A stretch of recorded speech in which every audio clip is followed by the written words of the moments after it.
This is New Mexico United Black and Yellow Report, hosted by the KRQE Sports Department.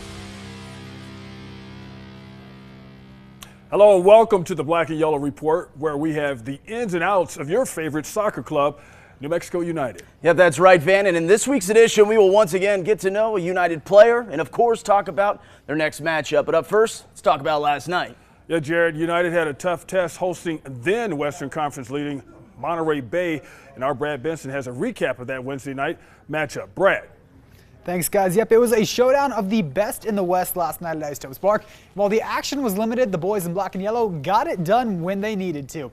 We start the action in the 29th minute off a corner from Marlon Vargas and a cross from Kwele Akale into the box. Now that would be deflected off a Monterey defender right to Ousmane Dieng, and he provided a bang with a one-timer to score what would be the only goal of the match as United got the win 1-0. Here's Coach Sanchez after the match on why he thinks that this was a statement victory.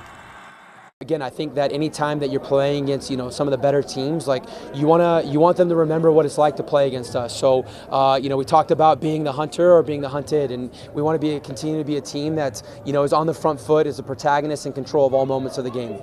Now the goal from Dieng was also a little extra special because not only was it his first goal as a member of New Mexico United, but it was also his first goal of his entire professional career.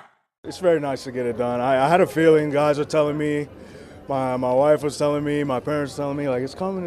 So just happy to finally make it happen and to do it here in front of Isotopes. So. Now here's a look at the match stats, and what really stands out is 0 shots on goal for Monterey. Now this is a team that ranks near the top of the league in both goals and shots, and United believes that it was an entire team effort to shut them down. Guys are finishing the play before the ball even gets towards the back line. Like our midfielders, our strikers are winning the ball and getting stuck in and winning duels higher up the field, which is preventing them to coming in the attack. But we have a lot of focus on box defending in our own box, and so we're marked up tight in the box, and we just limit any space for any attacker. Now here's a look at the updated standings in the Western Conference, and thanks to last night's win, New Mexico is back at the top of the table with a share of first place with San Antonio at 15 points, but United actually does have a game in hand over them. Now rounding out the top 5, Monterey Bay, Tulsa, and El Paso. And now United is back off of USL Championship play as the club is set to begin another tournament. Back to y'all for more on that. Yeah, thanks, Brad. United hits the field again this Saturday for the USL Jägermeister Cup. And they will be playing against Union Omaha in this round-robin tournament with kickoff being set at 7 p.m. Now, if United wins their group or scores the most goals for the team that doesn't win the group, then they will advance to the knockout stage. And there are still plenty of great seats still available. Head to NewMexicoUnited.com to purchase your seats at the Lab. Yep, it'll also be UFO night this Saturday at the Lab, and there are a couple of really cool things happening, like you can buy a UFO plushie and then throw it onto the field. It will be a throw for a good cause. All plushies collected on the field will go to local charities. Also, Saturday night is the latest piece in the United's Artist Series, this one designed by Ralph Sanders. And yep, take a look at this t-shirt. Lots of creative stuff for sure, and you can get it at the team shop or during UFO night at the Lab this Saturday.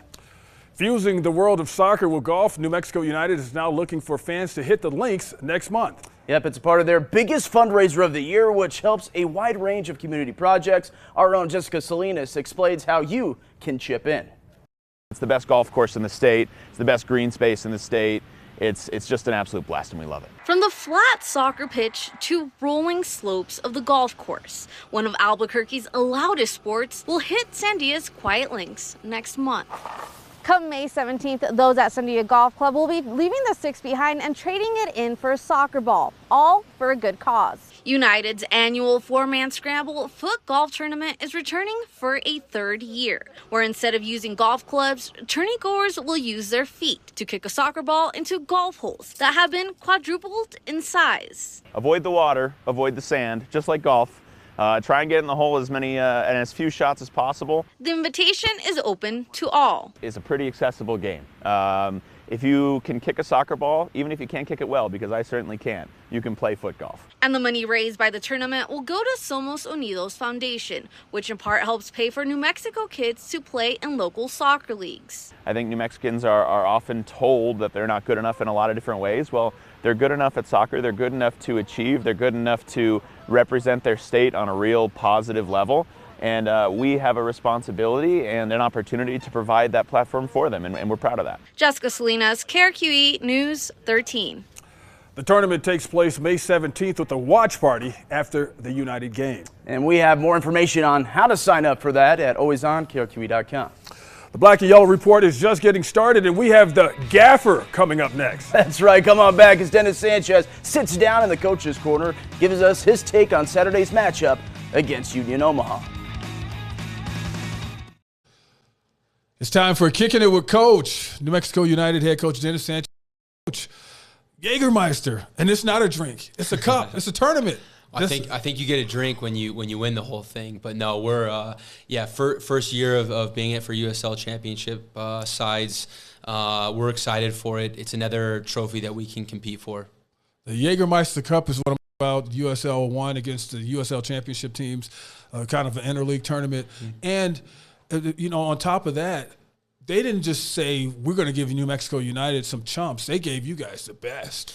Yeah, so it's a regionalized tournament. And Union Omaha. I didn't say the name of the team. Yeah, we play Union Omaha, who's a USL League One team, but arguably, really the best League One team in its history, coming off back-to-back championships. They just beat somebody at San Antonio a couple weeks ago in Open Cup. So, this is the beauty of sport, right? That you have to respect, all levels. You see it all the time, David versus Goliath, and I can tell you right now that we're going to come into the game full of respect for our opponent and treat it like any other. What is going to be the toughest part about this? I know, it seems like you guys have been running, Saturday, Wednesday. Now you got them Union Omaha in here for a Saturday matchup. Do you ever worry about legs, or do you just change up the roster, or what? Yeah, I think you have to, find balance. If you look at our Open Cup game recently, tried to find a little bit of freshness with a little, guys that are in rhythm. Constantly thinking about the relationships on the field too, and trying to create some type of consistency. But the reality is, at the highest levels, you gotta get used to playing Saturday, Wednesday, Saturday. Yeah. Again, we're at home. We feel like we have the advantage. I know Union Omaha is coming off of really a little bit longer break and should relatively be fresher, but I think if we play our way and have the right balance on the day, we're going to be in a good spot. And that's just the first of possibly a long trip if you get this thing right. The 3 games, and then you go to the knockout round. Do you see you guys maybe game for that? Of course you're going to bet on your team. You don't think not bet. He's not betting. Of course you're going to pull for your team and say I believe my guys can do it. Do you feel like you have a good group of guys who might be able to? Yeah, I think, I don't know if I've said it directly to you, but I've said it throughout the year that one of the things that I love about this group is there's never been a level of complacency based off of the success that they've had from last year. If anything, I would say there's more hunger to achieve and have it even a better season and ultimately put ourselves in positions to win trophies. So, I'm a big process-oriented person. I think really the goal, especially early on in the season, is that we want to have continual improvement. We're still learning about each other and ourselves every time we step on the field, how we evolve, how we deal with adversity, how we grow from each moment is really the most important thing, because that's going to ultimately put us in a position to, come November to really compete for the trophy that we want. Yeah, and saying that, how much could winning, if you have success, you win this Jägermeister trophy, how much would that propel you guys to maybe more possibilities? Because you know how when you do it one time, it doesn't seem as hard the second time around. You just got you got some momentum. Yeah, exactly. You said it. Momentum can work in both ways, and I think when you are winning, it's a domino effect. It's infectious within the group. What's unique about the competitions is that it's there's even though the season has importance, you're looking at you got to come out of 6-7 games and win your group. So every game has a little bit more weight. So all those pressure-filled situations will only, like you said, benefit us long term and allow us to have again these unique experiences all along the way that are going to make us better in the future. Winning your group and getting to the knockout round. Even like you said, even all of that will give you benefits you guys in the future. when you're looking at your team and you're saying that you're getting used to seeing more combinations together and stuff like that, have you found like a sweet spot? Like these guys, when they're in together, they are the ones. Yeah, I mean, I feel comfortable with the entire roster, to be fair. I think that, rotation comes in different ways. Like there's the kind of organic, natural way where injuries occur or guys just need a break. Then there's also performance-related, rotations. And, one of the things that we really worked hard in the offseason, with sporting director and ownership was to bring in a team that we felt like, had starters from top to bottom. And I think that we have achieved that. And we've really created a next man up mentality, which is allowing us to, regardless whoever we put on the field, feel like we can compete and win on the day. Speaking of next man up, next game up, Union Omaha, Jägermeister Cup. Head coach Dennis Sanchez. Don't have much more Black and Yellow Report on the other side.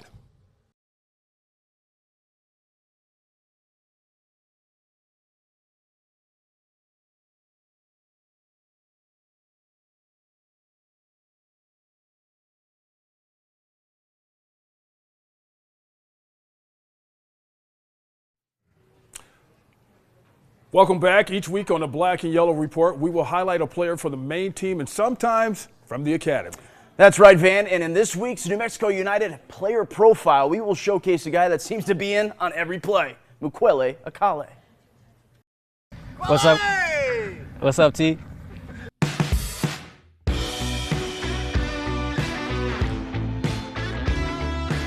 What's up, guys? Mukwele Akale here, winger for New Mexico United. This is my second season with the club. I was playing in USL 1 with South Georgia Tormenta and had a good season. And I got contacted, I think it was by at the time it was Eric, our old coach, and Itamar. Had some Zoom calls with them. I liked the idea that they're proposing, and they believed in me and wanted to bring me in. So of course I want to come here to this club that I saw has amazing fans, amazing atmosphere, a lot of good players. So couldn't say no.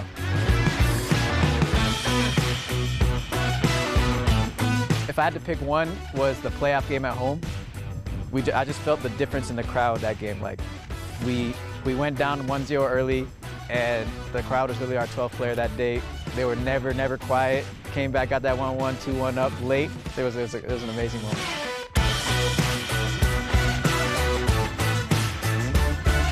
I don't have much free time anymore, but I like to game. I like to cook. I'd say those are my two biggest ones. What's your go-to dish to cook?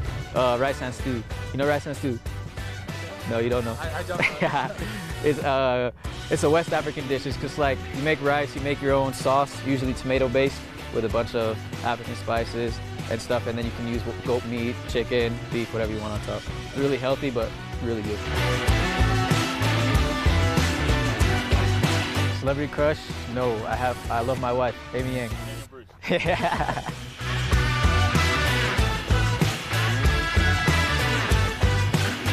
Definitely in the NBA. Okay. And I know I see you smiling over there, but I'd be like, what was that short player? The 5'4" guy who could dunk. Yes, I'd be like Muggsy Bogues, trust me. We had a great season last season, but I feel like we can do the exact same or more this season. So stick with us and we'll have another great year.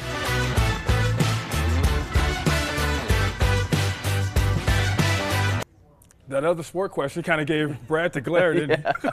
Once again, we'll do these profiles every week, and in our next episode, we'll highlight a player that made an immediate impact since joining the club 3 years ago, Zico Bailey. Time now for you, the United fans, to shine. Yep, we highlight all the amazing people who support the Black and Yellow. And up first is Liliana Venzer Trejo's 9-year-old daughter. Yep, she loves to play and watch soccer, so obviously she loves United. She got to meet most of the players in the home opening game, and her mom was so happy and inspired. If you want to show off your United spirit, go to krqe.com and click on the Sports tab. There's still plenty to come on the Black and Yellow Report. When we come back, we'll have the play of the week. And for you casual soccer fans, we have a little lesson on the beautiful game as another edition of Soccer 101 coming up next. Welcome back. It's now time to get to a segment we call Soccer 101. Each week, we'll give the casual viewer or new fans to soccer a lesson on the ins and outs of the game. Here's Brad Benson with more. Soccer 101 to teach you the rules of the game at home. Today, joined by Mexico United goalkeeper and set-piece coach Armando Quesada. And your job is perfect for today's segment because we're talking set pieces. So kind of walk me through what is a set piece and how does a team, get an opportunity to take one? So if there's a reference, right, for all our American football fans, it's special teams, right? I'm the special teams coach. Anything that has to do with what we call a dead ball situation in soccer, which is when you see a corner kick, right, or what we call a free kick, penalties, right, kickoffs. It's any time that if you're watching a soccer game and you see the ball is stopped because of a foul or an offside, right, that's an opportunity for us to create a set play, right, because in soccer there's really isn't any timeouts. Right? So in training during the week, we practice these moments, right? Like a corner kick where we have an opportunity where the ball is dead. And now we can set up an offensive sequence that we have trained during the week to give ourselves a really good chance to score, right? We call it kind of short opportunities, direct opportunities. So yeah, it's essentially a special teams coach for our guys that watch football. All right, and hearing it for the special teams coach himself, the set-piece coach with New Mexico United. Thanks again, Armando Quesada. This is Soccer 101. Back to you guys for more with the Black and Yellow Report. All right, it has become a familiar scoreline in United games, 1-0. And thankfully, the team didn't wait to stoppage time to get this game-winning goal. Kale looking back post. It falls, and Jabang puts New Mexico ahead. For Usman Jabang, it's his first goal in black and yellow. And welcome to the lab.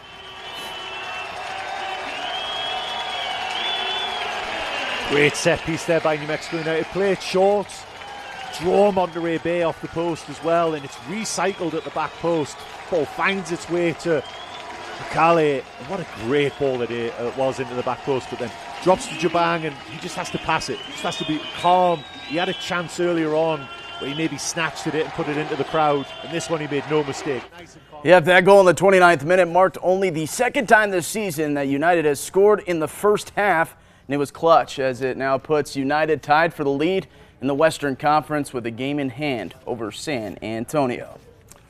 New Mexico United will play a second game this week. It will be the opening game in the USL Jägermeister Cup. And the Black and Yellow will be playing at home against Union Omaha, which is a team from League One. Kickoff is set for 7 p.m. A reminder, this is not a single elimination tournament, but instead they are separated into groups, with the winner of each group and the team that scores the most goals that did not win their group advancing to the knockout round. You can watch that match on KRQE.com or New Mexico 50.